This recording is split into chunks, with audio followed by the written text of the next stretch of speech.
Of all the vlogs so far, this is probably the first of its kind. It's 1:30 on a Wednesday morning at night, and in about 4 hours, my family and me, three of us, are traveling to Pondicherry. This is my first trip to that part of the country. I know nothing about the place. I have done barely 0% research, just slightly over 0%. I know nothing of what to expect. We fly from Mumbai to Chennai, and apart from our tickets that are booked and a stay that is booked on Airbnb, I have no idea what I'm walking into. So, hope for the best and let the trip begin.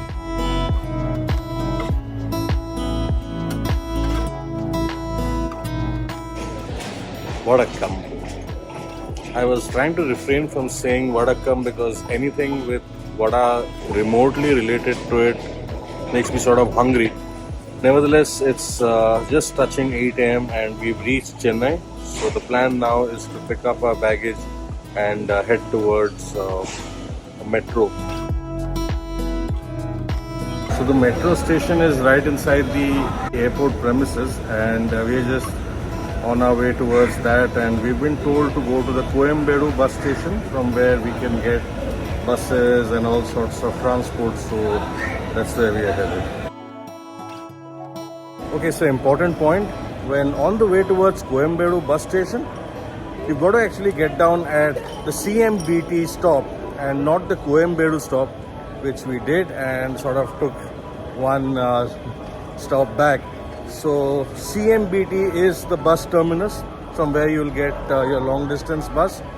So almost 3.5 to 4 hours of a bus ride, and we are finally here at Serenity Beach, Pondicherry.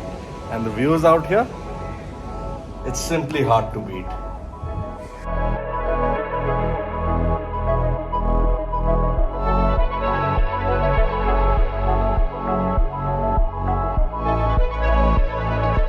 So day one in Pondicherry was a lot about relaxing and not exactly going out there too much, as in all guns blazing here, there and everywhere.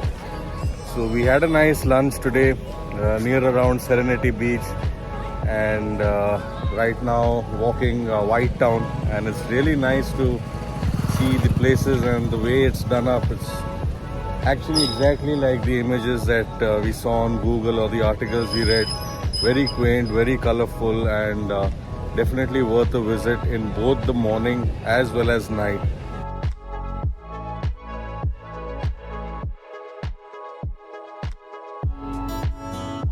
So day one at Pondicherry, and we didn't do too much. We just checked ourselves in, took the bike on rent, and just took in some sights and sounds of the place nearby. Had some wonderful lunch at the Thivu place, which you can try out for some nice seafood or veg if that's what you're interested in. A lot of fishing activity here. Looks like primarily a fishing beach, and a lot of surfing as well. Looking forward to try out all of that as we move in to the second day, and hopefully a lot more. Right, so we are ready to roll into day two, and after a lot of debate, deliberation and confusion, plan now is to head to catch some breakfast, post which we'll head to Auroville. So let's see what the day has in store. So day two for us began today at the lovely Auroville Bakery. So you just got a place to sit and digging into some amazing cheese croissant, and there's a humongous burger that's also come in. Looking forward to a nice hearty breakfast and then exploring a lot more of Auroville, and time to get started.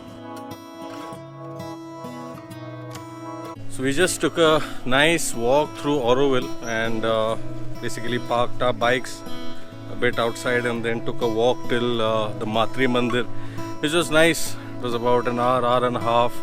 Nice long walkway with a lot of shade and trees, and I felt good. And I wouldn't want to say what to do here, and I'm sure even we just barely scratched the surface as to what Auroville is all about and what all one can do here.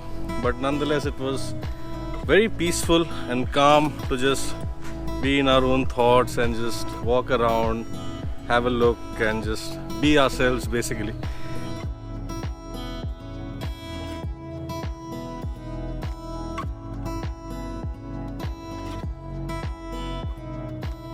So just had a very nice dip in the sea, and a bit emotional because it almost felt like the sea in Puri. So I'm from Bhubaneswar, and growing up we used to visit Puri a lot. It was so calm, the water, the tide was, I think, very, very calm, and it was just felt like being back home for about half an hour, and really, really beautiful.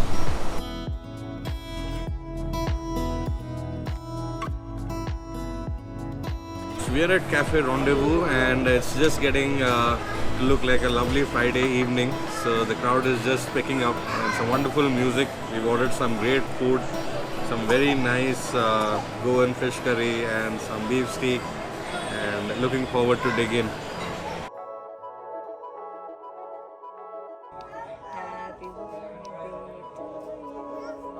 So we did find our dessert, and some crazy delectable dessert at that.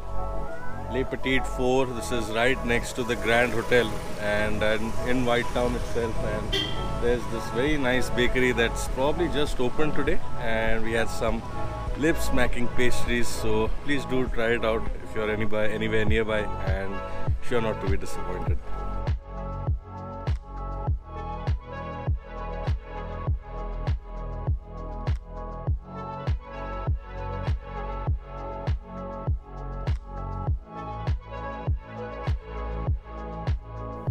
So day 3 at Pondicherry, and it's almost afternoon, and we are at the beautiful sand dunes, which is very close to Paradise Beach, and it's actually a water sports haven by the looks of it. All sorts of rides that you can possibly imagine, and some excellent times for children and adults alike. Let's check this out. So Sanat does his first jet ski ride at age 4. Congratulations, Sanat. Located about 20 kilometers from Serenity Beach and very close to the Paradise Beach, Sand Dunes was a great place to unwind and just dig your feet into the sand and relax. We found it as a perfect place to spend a day with some great activity for kids and some wonderful food and time to relax.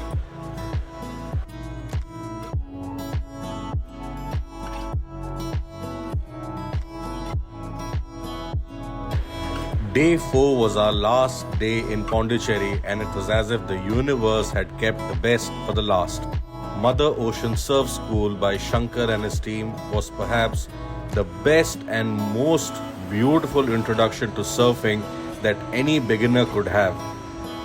I had apprehensions about my abilities to either get on or off the surfboard or even navigate it, but the way Alex handled us newcomers